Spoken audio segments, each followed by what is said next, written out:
m'appelle Cécile Reuss, donc je dirige deux structures ESAT pour l'association Le Moulin Vert, une à Gennevilliers, l'autre à Bois-Colombes, donc les ESAT Hofer et Betty Launay Le Moulin Vert. Alors en fait c'est un produit qui est destiné aux enfants prématurés ou hypotrophiques, donc de petits poids, qui sont hors incubateur dans le cadre du séjour hospitalier, qui peut être relativement long pour ces enfants-là, et donc en unité de médecine néonatale. C'est quelque chose qui a été développé en lien avec une unité de médecine néonatale de la PHP. Alors une petite démonstration vaut mieux qu'un long discours. Alors Cécile, vous nous avez promis une démonstration plutôt qu'un long discours. Eh ben c'est à vous. Merci. Alors, on va rentrer un petit peu dans le jargon des soins du développement, parce que c'est vraiment lié à la mise en œuvre des soins du développement en unité de médecine néonatale pour un enfant qui va être né en situation de prématurité. Alors, la première chose à savoir, c'est que bien souvent, les enfants qui sortent d'incubateur peuvent avoir besoin de quelque chose d'un petit peu intéressant sur le plan thermique. Donc, il faut un vêtement qui soit chaud, qui soit léger, tout en leur laissant l'aisance naturelle. Alors là, on a sélectionné une fibre un peu particulière, il faut la toucher. Alors je vais vous faire un peu donner le ressenti, parce que moi je la touche tout le temps, alors évidemment je suis un peu habituée. C'est la microfibre d'eucalyptus. Elle est très légère. Oui. Elle est très légère, elle est très douce. C'est de la microfibre d'eucalyptus en fait. Donc on a utilisé à la fois pour le jersey, où là c'est de la pure microfibre.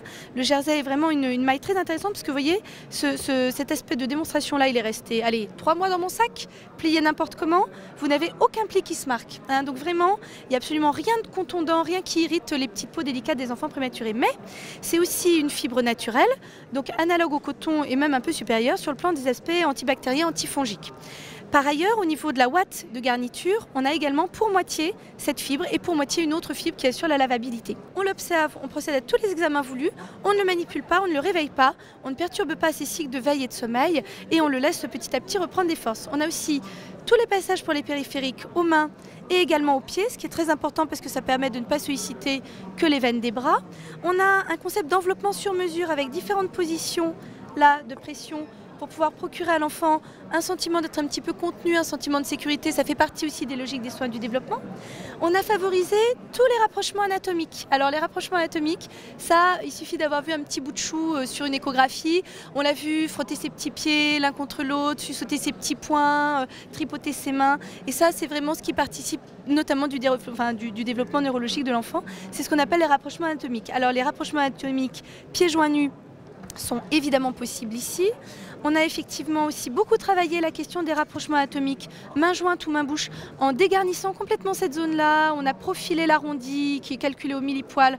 On a un crantage ici manuel qui ne se voit pas. On a une absence de montage au niveau de la couture, ce qui fait que même avec peu de force musculaire, on a toute l'attitude pour effectuer ces rapprochements. On a beaucoup d'aisance ici, ce qui permet d'avoir le dernier rapprochement classique quand l'enfant replie ses petits genoux sur la poitrine. Voilà. Et alors en plus, on a voulu quelque chose d'un peu mignon, d'un peu joli, qui ne laisse pas que l'idée d'un enfant hospitalisé. Et donc on a voulu rebroder, si j'ose dire, autour de cette image un petit peu ancienne que tout le monde a vue sur une photo de famille, l'ancienne robe de l'ange du 19e ou du début du 20e siècle, qu'on a retravaillé à l'esprit du jour. Et comment vous avez eu l'idée, parce qu'un ESAT, encore une fois, ça se destine pas normalement au grand public ou à ce type de produit. Comment vous en avez eu l'idée ? C'est une histoire de rencontre, ça.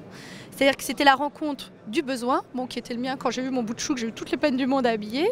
La rencontre du savoir-faire, où là, dans les ESAT, il y avait des savoir-faire en couture et dans tout ce qui est aussi petite finition et travaux minutieux fins, parce que ça, j'en ai pas encore parlé, mais tout fait l'objet d'un montage préalable à la main, d'un bâti à la main, parce que ce sont des matériaux qui sont assez délicats à travailler quand même.